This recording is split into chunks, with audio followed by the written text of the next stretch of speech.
Welcome to my channel, Solo Dungeon Crawler, and the fourth video in a video series dedicated to developing a solo rule system for playing Dungeons and Dragons by yourself. And we've been concentrating on using the D&D basic rule set, specifically the BECMI / Mentzer Basic rule set, and also using the Solo Dungeon Adventures article written by Gary Gygax to procedurally generate our dungeon. So far we've kind of covered the rule set and why it's been selected to play a solo campaign. We've sort of covered how to generate a random dungeon and briefly touched on tracking time, and we've looked at creating a character and some specific rules to creating a character for a solo game. In this session we're going to be continuing to generate the dungeon, briefly look at how encounters are handled, and finally we're going to cover the method we're going to be using to track time in the dungeon, and I'll give an example of that later in this video. So I hope you enjoy this video. Thanks if you've been enjoying the series, you know I appreciate it. Thanks for watching the videos that I've uploaded so far, and if you're a subscriber, then I really appreciate the fact that you've subscribed to the channel. Anyone who's commented and asked questions, feel free to keep doing so. I'm happy to answer any questions that anybody has. Yeah, thank you. I hope you enjoy the video. So since the last session, what I've actually done is blown up the dungeon map to a slightly larger scale, just so you guys can actually see what's going on a little bit better. It's a bit clearer, it has a bit more clarity. So I'll just sort of update you on what has happened. So in the first session we kind of came into the dungeon, found 250 gold pieces in this room, came up to this north door and forced it open, and went into this room where we found a magic scroll of protection. And then we checked this wall for a secret door, but we didn't find anything. So I'll just bring you up to speed. So I've played a little bit more since then, and what I did is I checked the north wall for a secret door, but I didn't find anything. The roll was a failure, basically. And then I tried the east wall, and that was also a fail. And then I moved back into this room, so then I tried to force this door open, and that was a fail. So I moved to this door and tried. It took 2 attempts, and then I managed to get through this door, where I then generated this 10-foot by 20-foot room, which had a door on the left and one on the far wall. And this room, I rolled that a carrion crawler was present, and that was guarding 1,000 silver pieces, 2,000 electrum pieces. The carrion crawler. This scavenger is a 9-foot long, 3-foot high, many-legged worm. It can move equally well on a floor, wall, or ceiling. Its small mouth is surrounded by 8 tentacles, each 2 feet long, which can paralyze on a successful hit unless a saving throw versus paralysis is made. A tentacle hit does no actual damage. Once paralyzed, the victim will be eaten unless the carrion crawler is being attacked. Unless magically cured, the paralysis will wear off in 2 to 8 turns. carrion crawlers are not normally found outside dungeons. I am in a 10-foot by 20-foot room. Piles of gold and electrum pieces are scattered about the floor. According to the DM's rulebook, in random encounters, distances of monsters are determined by the roll of 2d6 multiplied by 10 to give the number of feet. For the purposes of solo adventures, where distances are often determined in smaller rooms, I will determine the die based on the room size. In this instance, a single d4 will suffice. A d4 will determine the distance of the carrion crawler within increments of 5 feet. A roll of a 1 indicates 5 feet. A roll of a 4 indicates 20 feet. I rolled 3, which means the monster is 15 feet away from the player. So I have placed Tyrell, the first level elf, in the room by the door, and roughly 15 feet away, the carrion crawler, which is about 9 feet in length. The next thing to do would be to determine surprise. However, as it took 2 attempts to force the door, it isn't possible, or it's highly unlikely, that the carrion crawler would be surprised. So in this encounter, surprise will not be determined and we will skip straight to initiative. But first, we must determine the monster's reaction. So I have copied the monster's reaction chart from the DM's rulebook into my spiral notepad. And this chart will determine how the monster will react to the player. So I'm going to roll 2d6 on this chart. So I have rolled a 1 and a 4, which means 5. 3 to 5 possible attack. Roll again. 3. 3, which is 6. So 2 to 8. That means that the carrion crawler is going to attack. Next, we determine the amount of hit points the carrion crawler has. The carrion crawler has 3 + 1 hit dice.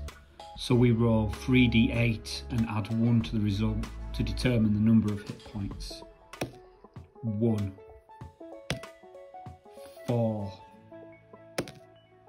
6, 7 hit points in total.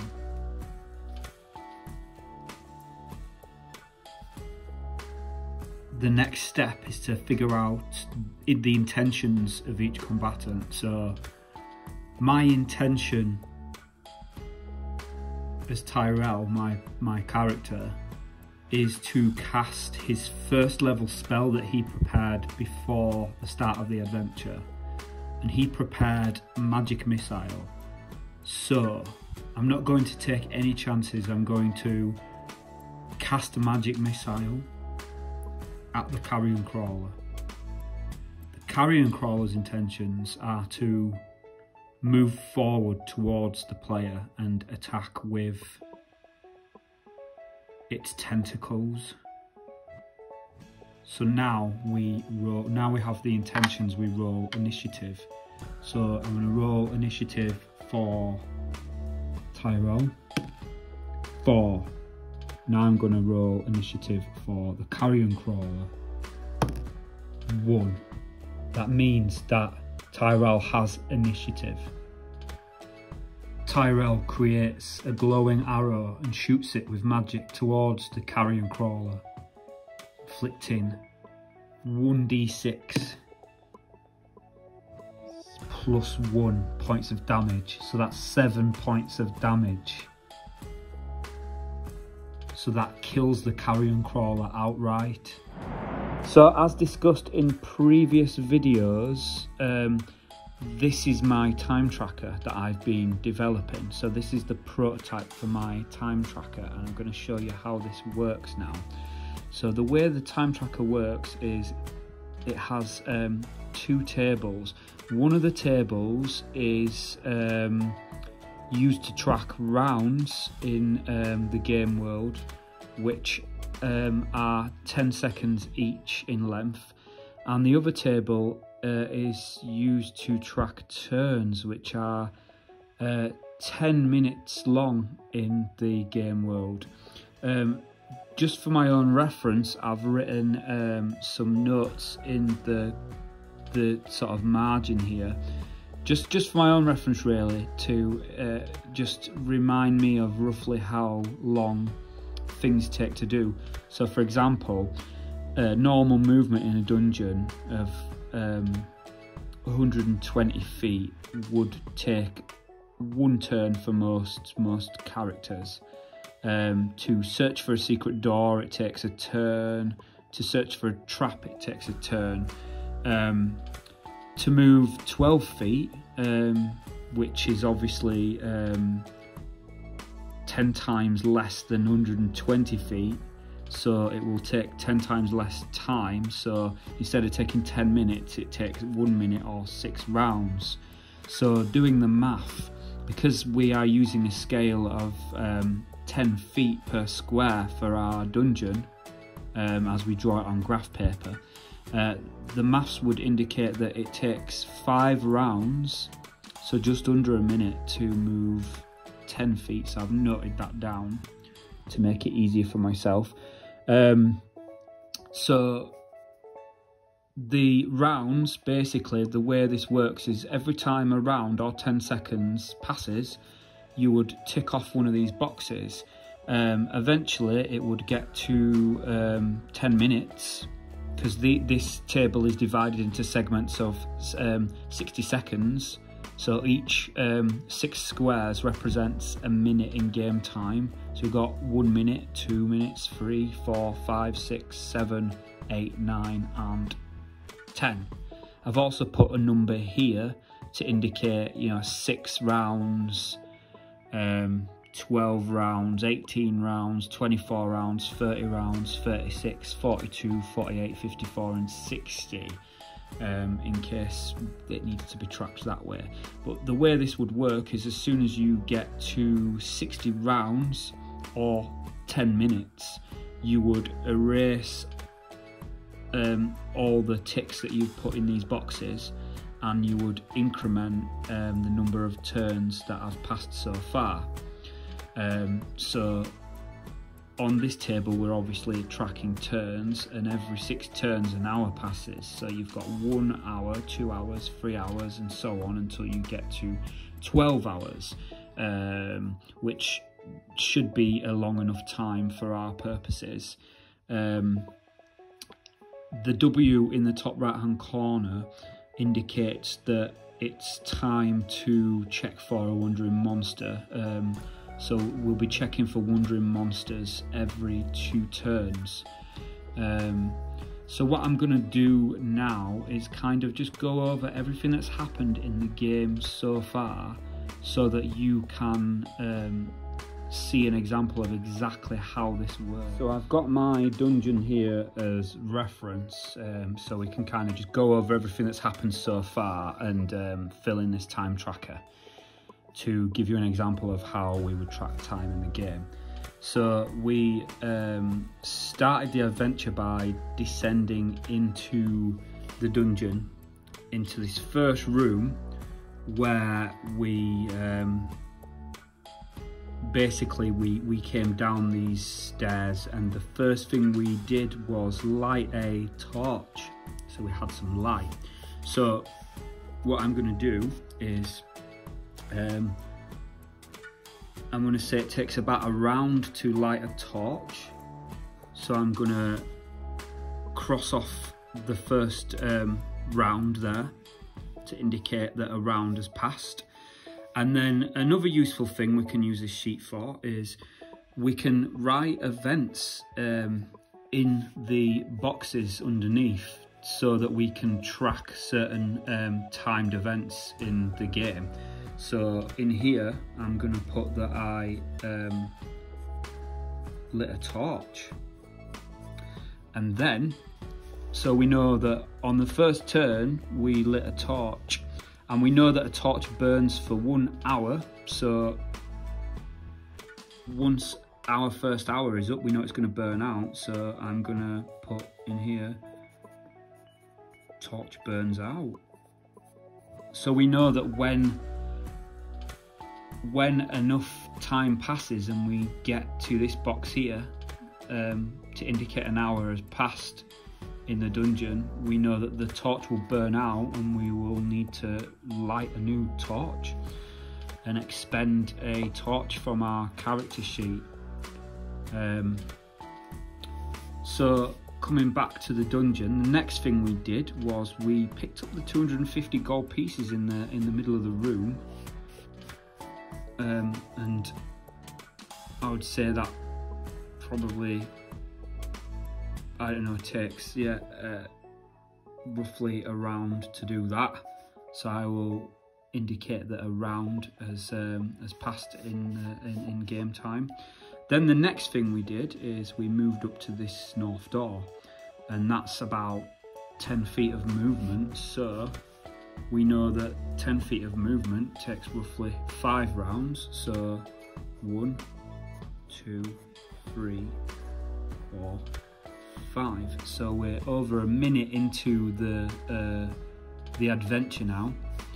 And then the next thing we tried to do was force the door, which takes about a round. So again, mark off another round. And then we entered this room, which takes 10 feet of movement. So 5 rounds, 2, 3, 4, 5 rounds have passed now. And then we picked up the scroll of protection from undead from this room. So say a round for that. Then we searched for a secret door on this wall here, and that takes a turn to search for a secret door. So I will indicate that a turn has passed, and we didn't find anything. So then I searched the north wall, so a turn passes. At this point, we would have to roll to check for a wandering monster, which I don't believe I actually did. I obviously wasn't tracking time properly at the time, but at that point we should have checked for a wandering monster. But now we have a proper time tracker, we won't overlook these things. So the next thing I did was check this wall for a secret door, so that takes another turn, and then move back into this room, so that's 10 feet of movement, so that's 5 rounds. And then tried to force this door but failed. Another round. Moved 10 more feet to here, 5 more rounds.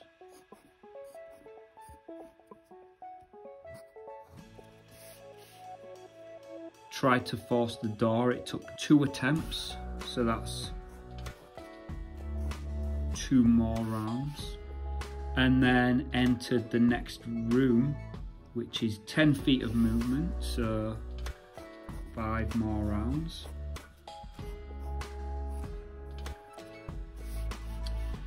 And then we had our encounter with the carrion crawler, and that encounter literally lasted a round.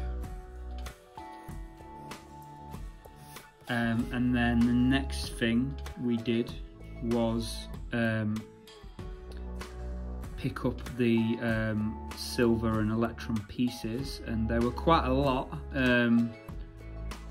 So I would probably indicate not a full turn, but maybe 3 minutes to pick all that up. So that would be 1, 2, 3, 4, 5, 6. 1 minute. 1, 2, 3, 4, 5, 6. 2 minutes. 1, 2, 3, 4, 5, 6. 3 minutes. And that's where we got to. So a lot of this sort of time tracking, some of it's common sense, a lot of useful information you will get from the rule books. If you read them in enough detail, you'll find all kinds of passages that indicate how long certain things take. So it's best to kind of have them in mind, and like I'm writing things down in the corner. I'm not strictly going to get it perfect first time, but I'm going to develop this and build up a more accurate sense of time. But the important thing is that you're tracking time as best you can. And we can even work out, you know, we are, so 30 minutes, and where we got to on here, we got to nearly 9 minutes there. We are actually, it would be 38 minutes into the dungeon.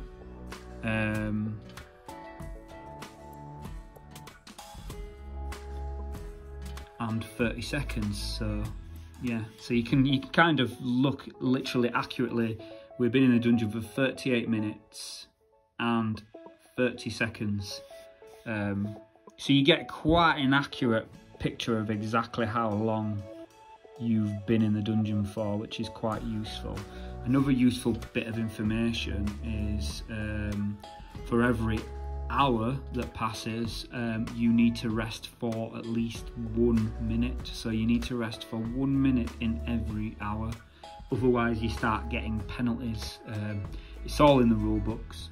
Anyway, I hope the time tracker that I've developed makes sense. Let me know if you have any questions, or if you have any suggestions on a better way to do it, or a way that I can improve this time tracker, then that would be great. I'd be interested to hear what you think. But yeah, I hope that this has been useful. I'm gonna end the video there. I think we've covered a few bits in this one, and